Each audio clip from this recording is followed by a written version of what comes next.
Students कैसे हैं आप। मैं दीपक सिंह। लास्ट लेक्चर में हम लोग याद करो तो प्रोटोजोअन डिजीज को कवर कर गए थे। आज के लेक्चर में हम लोग हेलमिंथ डिजीज को देखेंगे। और हेलमिंथ डिजीज में आपको दो डिजीज आपके सिलेबस में कवर करने हैं। एक तो फाइलेरियासिस है और सेकंड एस्केरियासिस। ठीक है ना। लेकिन उसके पहले क्या है कि थोड़ा सा आपको जानना चाहिए कि ये हेलमिंथ होते क्या है। नहीं तो आपको ध्यान रखना है कि हेलमिंथ छोटे साइज के एनिमल होते हैं। नहीं, और कैसे एनिमल होते हैं तो वर्म लाइक एनिमल होते हैं। वर्म लाइक एनिमल का मतलब हुआ ऐसे एनिमल जो इन्फेक्शन कॉज करते हैं। और ये कैसे होते हैं तो पारासाइट होते हैं, मतलब दूसरे ऑर्गेनिज्म के या एनिमल के बॉडी में रह के ये क्या करते हैं तो अपना फूड लेते हैं या फिर उनके बॉडी के सरफेस से अपना फूड लेते हैं। ठीक है। इनके अगर जनरल स्ट्रक्चर की बात करो तो ये लंबे होते हैं, अ, या फिर कई सारे फ्लैट भी होते हैं, चपटे या राउंड बॉडी वाले होते हैं। ठीक है ना। तो लॉन्ग या फ्लैट या राउंड बॉडीज वाले होते हैं। ठीक है। नेक्स्ट देखो, साइज इनका भी बहुत वेरी करता है। जैसे कुछ जो है 1 मिलीमीटर से भी छोटे होते हैं, माइक्रोस्कोपिक होते हैं। और कुछ तो ऐसे होते हैं जो 1 मीटर से भी लंबे होते हैं, मतलब वेरी लार्ज होते हैं। ठीक है। ये जो हेलमिंथ है इनमें से कई सारे ऐसे हैं जो ह्यूमन बींग्स में इंफेक्शन कॉज कर दे, में कॉज इंफेक्शन टू ह्यूमन। ये ह्यूमन बींग्स में भी इंफेक्शन कॉज करते हैं। ठीक है। और इसी के चलते जो दो डिजीज हैं वो हमारे सिलेबस में आ गए हैं, फाइलेरियासिस और एस्केरियासिस। देखा जाए एक एक करके दोनों डिजीज को। पहले कवर करते हैं फाइलेरियासिस को। ये फाइलेरियासिस जो डिजीज है इसी का एक और नाम एलिफेंटियासिस भी है। आप लोग सुने होंगे, पॉपुलर नेम जो है वो इसका हाथी पांव है। नहीं, क्यों हाथी पांव या एलिफेंटियासिस कहते हैं इसको आगे देखा जाएगा। कॉजेटिव कॉजेटिव एजेंट या पैथोजन पे आ जाओ। पहले तो देखो कि फाइलेरियासिस का पैथोजन क्या होता है। नहीं तो इसके दो पैथोजन हैं। एक को बोलते हैं उचेरेरिया बैंक्रॉफ्टी, उचेरेरिया बैंक्रॉफ्टी। और दूसरे को बोलते हैं उचेरेरिया मलाई। आपको याद करना है कि फाइलेरियासिस के जो जो वर्म्स हैं उनको फाइलेरियल फाइलेरियल वर्म भी बोलते हैं। और ये फाइलेरियल वर्म्स जो हैं वो कौन कौन से हैं, उचेरेरिया बैंक्रॉफ्टी और उचेरेरिया मलाई। चलो मूव करते हैं, मोड ऑफ ट्रांसमिशन पे आ जाते हैं हम लोग। ठीक है।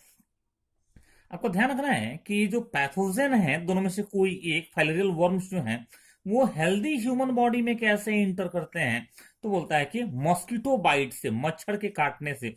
और वो मॉस्किटो कौन होता है आपको याद करना है, mainly female Culex mosquito. Mainly Culex मच्छर या मॉस्किटो, फीमेल क्यूलेक्स मॉस्किटो के बाइट से क्या होते हैं तो ये पैथोजन ट्रांसमिट हो जाते हैं ह्यूमन बॉडी में। आपको याद रखना है। चलो, जब पैथोजन ह्यूमन बॉडी में इंटर कर जाते हैं तो फिर क्या होता है, इनका नंबर बढ़ता है और हमारे कुछ ऑर्गन्स जो है वो इंफेक्शन में आते हैं, जिनको हम लोग अफेक्टेड ऑर्गन बोलते हैं। तो यहाँ पर फाइलेरियासिस में मेनली कौन से ऑर्गन अफेक्टेड होते हैं तो सबसे ज्यादा लोअर लिम्ब, पाँव को हम लोग, लेग को हम लोग लोअर लिम्ब बोलते हैं। तो लोअर लिम्ब सबसे ज्यादा अफेक्टेड होता है। इनके साथ साथ मेल में स्क्रोटम, स्क्रोटम और फीमेल में ब्रेस्ट में इंफेक्शन होता है। ठीक है।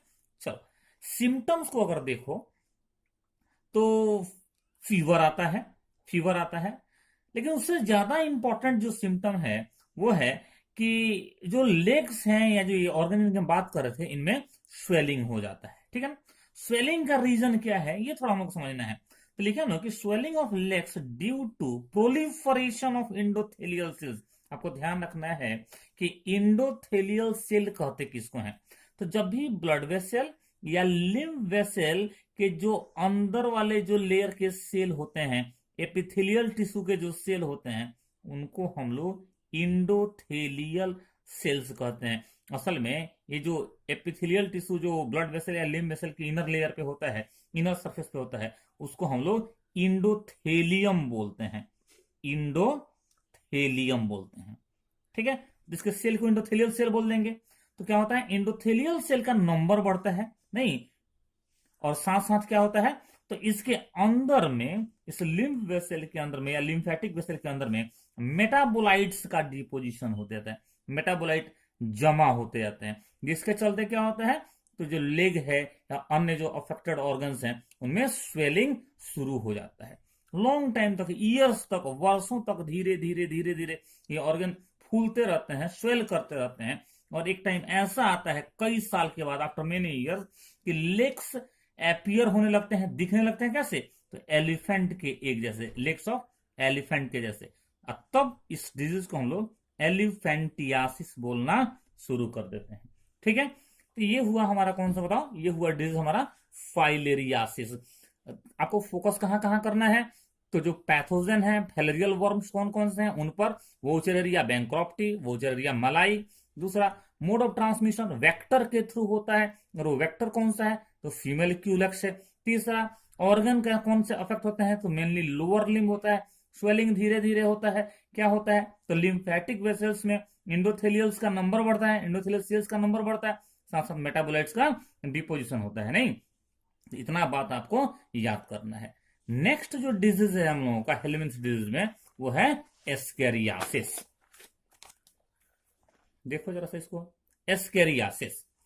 एस्केरियासिस कौन सा डिजीज है, याद करो, हम लोग के इंटेस्टाइन में, नहीं पेट में, जो छोटे छोटे व्हाइट कलर के वर्म्स हो जाते हैं, या हो जाते थे आपके बचपन में, तो वो वर्म्स एस्केरिस कहलाते हैं, राउंड वर्म भी बोलते हैं उनको। इंटेस्टाइन में वर्म रहते हैं तो इंटेस्टाइनल पैरासाइट बोल सकते हैं, और इनके चलते जो डिजीज होता है उसको हम क्या बोलने लगते हैं, एस्केरियासिस बोलने लगते हैं। तो मामला तो क्लियर हो गया ना यहाँ पे, नहीं, कि एस्केरियासिस का कॉजेटिव एजेंट क्या है, तो यह है राउंड वर्म या एस्केरिस। ठीक है, चलो अब मोड ऑफ ट्रांसमिशन, कैसे ये राउंड वर्म या intestinal parasite Ascaris healthy human body में इंटर कर जाता है। तो ये जब भी हम लोग कोई कॉन्टामिनेटेड फूड या वाटर कंज्यूम करते हैं, उपयोग करते हैं, तो क्या होता है, इस पैरासाइट के एग्स जो हैं वो हमारे इंटेस्टाइन में इंटर कर जाते हैं। देखो ना, कई बार छोटे बच्चों में खास करके ये डिजीज ज्यादा मिलता है, तो क्या होता है, वो कई बार जो फ्रूट्स को बिना वॉश किए, फ्रूट्स को या फिर वेजिटेबल्स को बिना वॉश किए यूज करते हैं, नहीं, तो क्या होता है, ये जो एस्केरिस का एग है वो इंटेस्टाइन में चला जाता है और इन्फेक्शन कॉज कर देता है। तो बार बार जब हम इंटेस्टाइन की बात कर रहे हैं तो अफेक्टेड ऑर्गन कौन सा हो जाएगा, इंटेस्टाइन हो जाएगा, ये भी क्लियर हो गया। इस डिजीज के सिम्टम्स क्या हैं, क्या होता है इस डिजीज में, तो एब्डोमिनल पेन होता है, जब भी इंफेक्शन होगा तो एब्डोमेन के अंदर में पेन, पेट में दर्द होने लगता है, एब्डोमिनल पेन होता है।